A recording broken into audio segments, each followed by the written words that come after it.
It's another edition of the Wrap-Up Show with John and Jim, presented by Mark Nimitz at Farmers Insurance. There is a report that the lockout could end sooner rather than later. In fact, that report came off our John and Jim radio show on Extra 1360. We'll get to that in a moment. But first, we want to remind you, subscribe to the Wrap-Up Show. We have year-round exclusive Padres content. If you are a Padres fan, you have to subscribe. When this lockout ends, we're going to have so much content for you. Even during the lockout, we've been posting at least 3 times per week. Hit the notification bell. Make sure to smash the like button, please. And also follow us on Twitter at John Schaefer, at Jim Russell SD. Could this lockout end soon? First, our title sponsor, Mark Nimitz at Farmers Insurance. I just switched over my earthquake and homeowners insurance to Mark. I just saw on social media that you can save now over $750 by switching your insurance to Mark Nimitz at Farmers Insurance. Huge Padres fan, a San Diegan. There's a link down below for Mark. So if you have insurance needs, he'd love to talk to you about that.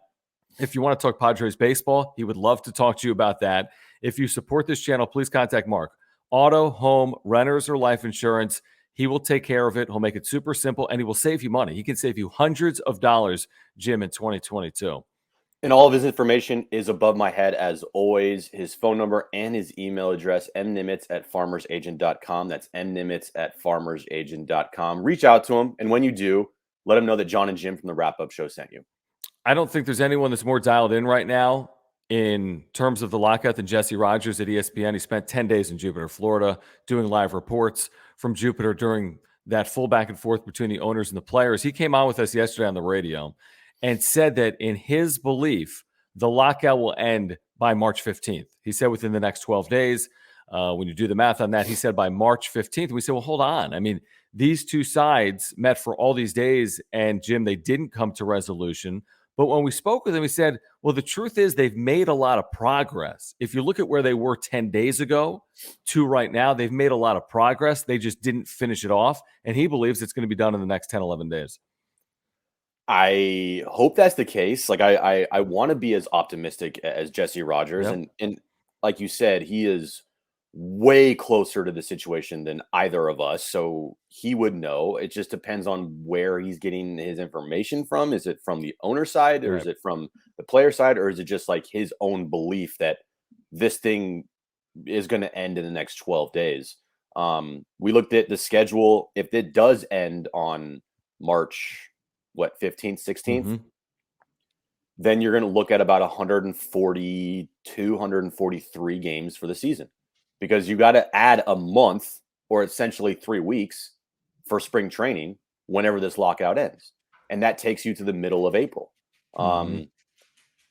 So would I be okay with that? Like I've said all along, 140 games is, like, for me personally, my cutoff is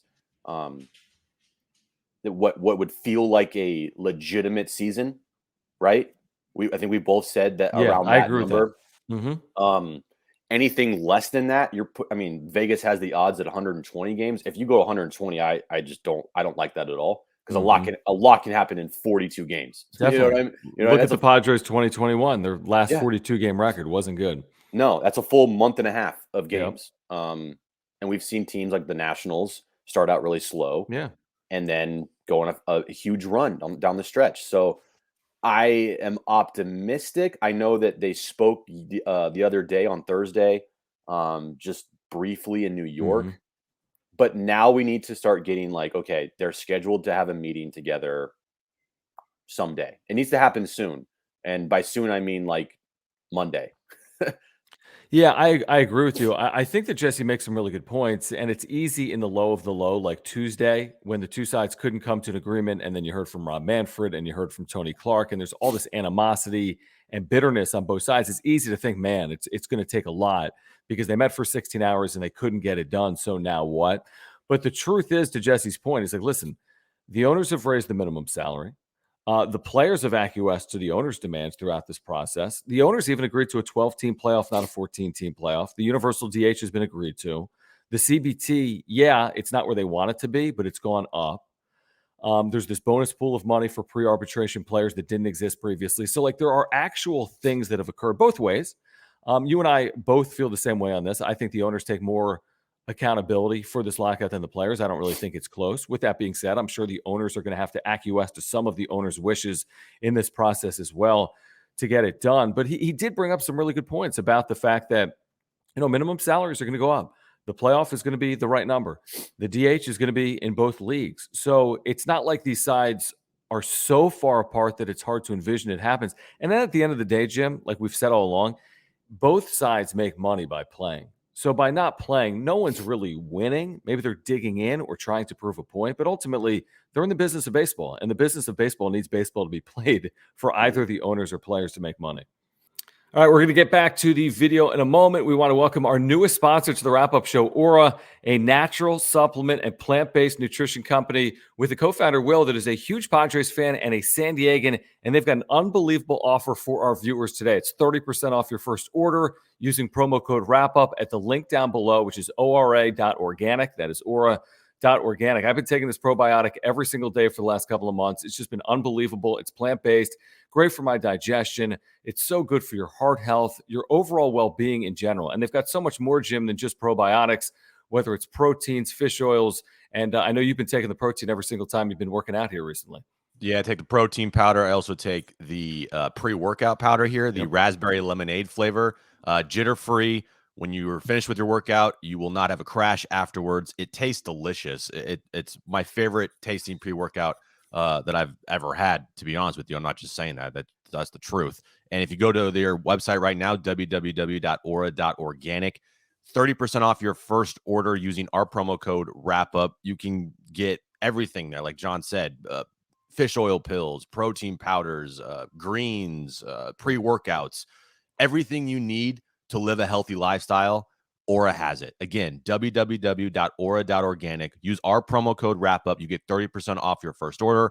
You'll thank us later. Now back to the video. And we found out today, Evan Drellick said that the Angels, Diamondbacks, Reds, and Tigers owners, they're the ones that oppose the MLB luxury tax increase to $220 million. MLB also proposed including player meal money in calculation of luxury tax, which irked the players. So you have these four teams, four owners, opposed to a luxury tax of $220 million. They were also talking about meal money calculation into the luxury tax. Hey, could you guys, I don't know, sound any more lame? I don't even know what the word is. Give me a word to describe. It's like you said, read the room. Come on. I mean, you're in a negotiation and you're going to include in the $220 million meal money. That's going to be a part of the calculation. That just doesn't make sense. A effing break. It's a joke.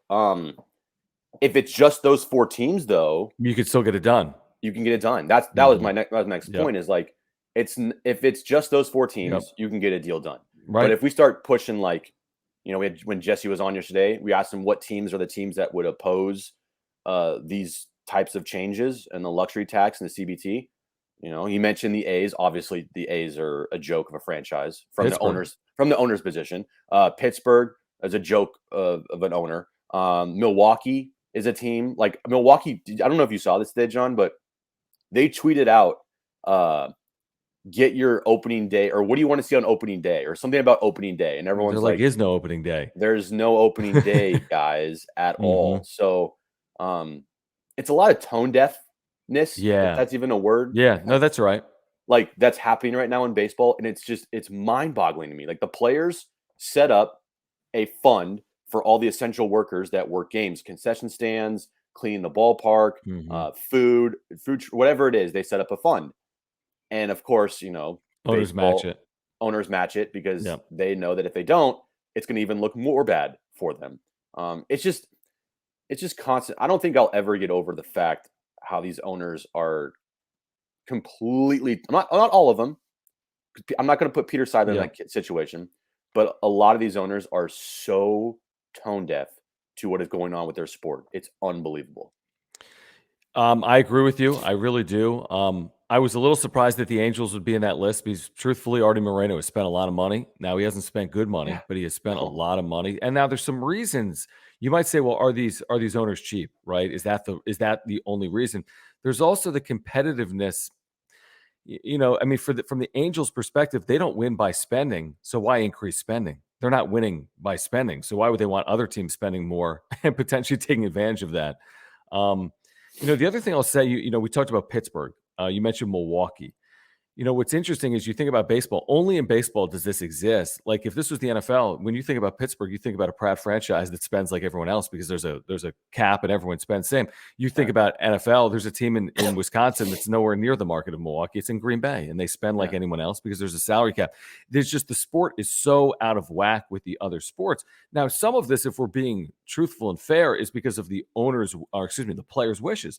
Players don't want caps. Players don't want floors, right? And that's probably in the best interest of long-term earning. So, you know, there's two sides to this. I think the long-term answer, Jim, is what makes the sport most competitive. When I think about football, it's very competitive because teams have to spend. When I think about the NBA, there's a level of competitiveness. There was a part of tanking has been a part of the sport, but teams still spend. And I think they've taken tanking out of the sport to some extent. What baseball really needs to do, which will, in my opinion, encourage spending, is make sure that these 30 teams are motivated to compete, because right now they're not motivated to compete. You can raise this CBT number, Jim, tomorrow to $500 million. Doesn't make the A's better. No. Doesn't make the Pirates better. Nope. And here's the other thing. I think we said it yesterday. Brent on our John and Jim show, our producer, had a really good point. He had a really good point. If you can win without spending, why would you be motivated to spend? The Rays have proven for a decade, since the 2008 World Series, they can win spending a third of what other teams spend to win. So that's a system issue. That's not a CBT issue. So if the Rays can win spending 30% of the cap, why would they spend 90%? Right. Well, I agree with you. It's a great point. Like if I'm winning without having to spend a bunch of money, why am I going to change? Like if it ain't broke, don't fix it. You know, like the A's win because they have a great scout department. Billy Beane's great at his job, and they find talent and they trade away players before they have to sign them to massive deals, and they bring back a bunch of more talent. And in turn, they win baseball games. Same thing with the Rays. It's these teams they don't want the Dodgers and the Yankees and the Red Sox and the Giants and now the Padres. If the CBT is raised to $285 million, then these teams can go out and buy way more players. You know what I mean? So they don't want that. And the sport will never change. If there's never a floor, if there's never a minimum, I personally think, like, who cares about the CBT? Who cares? Doesn't what is it doing? It's not fixing the game. The game needs to be, if you truly want to fix the game, and this will never happen, by the way, never happen because of the MLBPA. Never. You create a salary cap where you have to spend this amount of money, right? Like in the NFL, they tell you have to spend over $100+ million. And MLB, that's not the case. And you'll never get that. No, you won't. And it's just what's happened is each side is using what they can to their advantage. So the owners use their front offices to their advantage. They take the rules that are in place, Jim, 6 years until you're a free agent, right? And they squeeze everything out of those players in those 6 years. And they win without needing to re-sign those players. Or even they win before the arbitration process. There's 3 years where guys are making $700K a year. I mean, think about that. You've got Wander Franco, Juan Soto, Fernando Tatis Jr. before he signs a deal, making $700K. Shoot, they were making $570K this past year. So my point is this, to your point, if you scout and develop well, you can win at the big league level without paying a dime for a short period of time. Now, can you win for 10 years? Maybe not. But the Rays have actually proven that you can, because they're recycling and replenishing and trading off parts like Blake Snell. The A's have proven for the better part of 10 years. Now, you could say, well, the Rays haven't won a World Series. Yeah, but you know what? Maybe that's coincidence and circumstance. I don't think money is the difference at the end of the day between the Rays winning a World Series once they're in the postseason. Same thing with the A's. They've had some level of unluckiness. Yankees have spent as much as any team in baseball since 2000, and they've won one World Series, right? I mean, since that dynasty. Here's the thing. Like, all right, off the top of my head, I don't know if you know as well. Let's look at the last 4 World Series winners, 4 or 5 World Series winners. Last year, you had the Atlanta Braves. Right. Okay. They're not spending $300 million on a team or $250 million on a team. No, but they do spend, and they're in a new ballpark. Correct. But okay. And then the year before that, fake World Series with the Dodgers. Before that, you had the Nationals. Yeah, they didn't spend crazy. No, I say that. It was a veteran team with veterans starting pitching, right? but still, it's not. I mean, they didn't spend like crazy. They got rid of Bryce Harper that last offseason. True. They signed Strasburg, but yeah, true. You know what I mean? And they signed Strasburg after they won the World Series. World Series, yep. All right. Before that, before the Nationals, Red Sox. was it Red Sox. Okay, that's Cora. one. Astros. Before that, Astros. And then Cubs. Cubs. Those aren't. And then you go back to Royals. I mean, it wasn't that long Royals ago. Or the Giants. I mean, I don't think the Giants won by necessarily overspending or outspending. They never did. They never did. Yeah. They never had like payroll over $200 million. Not even close. Right. But so the you're point saying is, that there's not a direct correlation? You don't have to be the biggest spender to win? You don't have to be the biggest spender to win, and there is definite parity in baseball. Yeah, that's a good point. I mean, it's a good point. And that's what the owners are afraid of, is that they're trying to push on to everybody that there's no parity, because these teams like the Dodgers, Yankees, Red Sox, they are the ones that are spending the most money, so they are winning. Right. That's not the case. True. There's so much parity in baseball. It's ridiculous. But also maybe that's a problem for the players as well, because to your point, if you don't, some teams do spend and don't win, other teams don't spend and win. So what's encouraging spending? What encourages spending? I'll tell you what doesn't encourage spending is an expanded playoff, because then everyone's in. Why would you go out and spend big money if half the league is already in the postseason? Here's the thing, though, John. People are going to spend. Like, it's always going to happen. There's going to be a handful of teams that spend, but wouldn't it be better for the players if 10 or 15 or 20 clubs were interested in spending as opposed to, 5 or 7 or 9? Yeah, but if I'm a top free agent, like if I'm Bryce Harper and the Pittsburgh Pirates come to the table with a $330 million contract, or the Philadelphia Phillies, like, I'm not going to Pittsburgh. But no, here's the problem, though. The Pirates aren't offering that, and here's the problem. It's not the Bryce Harper and Manny Machado, Mike Trout aren't the problem. The problem is the left-handed reliever who has been marginalized in the process. Right. And, I can't really say the issue at hand. Tony Clark was trying to explain it. They've been, I don't know if marginalized is the right word, or they've been turned into this equity or this asset. They've been taken away from really, you know what I mean? It's like a dime a dozen situation. It's like, that's the analytic part of the game. But you take a player, and then when he's after 3 years and it's arbitration, you get rid of him and you find a younger player and you replace him. I mean, that's a very distinct thing to the sport of baseball. You don't do that in football or basketball. You don't get rid of a player after 3 years because the player's a dime a dozen and is easily replaceable on average. Well, also too, in baseball, that's completely different from basketball and the NFL, is the minor league system. You have somebody always waiting, theoretically, to come up and replace take your job. And take your job. And teams have hundreds of players in their system. Yeah. You don't have that in football. You don't have a farm system in football. You kind of have a farm system in basketball in the G League, but basketball is so rare. Like, you only have like 12 guys on a team. Baseball 26 plus 3 sets of minor league teams, or 4, 5 sets. 5 sets. There's a million. So it's just different, and it's just, I don't know. It sucks talking about it because we know it's not going to change. Yeah, I hope the CBA changes it to some extent for the players. I really do. I don't think it fully changes. I don't think we'll ever get to a spot, or not in the near term, where day one of free agency, massive spending. I don't think we'll get to a point where, we have trades that benefit both teams. Typically, trades right now is like one team's winning now and one team's winning later, right? You're trading a big leaguer for prospects. I don't think that's necessarily great for competitive balance of baseball. It's a different game. I mean, there's nuances to it, obviously. I'm glad where the Padres are today as opposed to where they were a decade ago, because they're one of the teams that actually appears to be trying to do it at all costs, so to speak, right? Scouting, development, spending, free agency. So, listen, Jesse Rogers says this deal is going to get done in 12 days. He said by March 15th. Would you sign up for that? Comment down below. I know I would. I would sign up for that right now. If this deal's done March 15th, where do I sign the dotted line? Yeah, yours the pen. Who doesn't sign up for that? Who does? Again, comment down below. Please support our sponsors as well. Mark Nimitz at Farmers Insurance. If you're a Wrap-Up Show supporter and you're a San Diegan, he can help you save over $750 this year. And Aura as well. There's a link down below, aura.organic. Get 30% off your first order by using promo code WRAPUP. 30% off your first order at Aura, O-R-A, using promo code WRAPUP. If you're purchasing Padres tickets in 2022 and baseball returns, do so through us with the link down below for StubHub.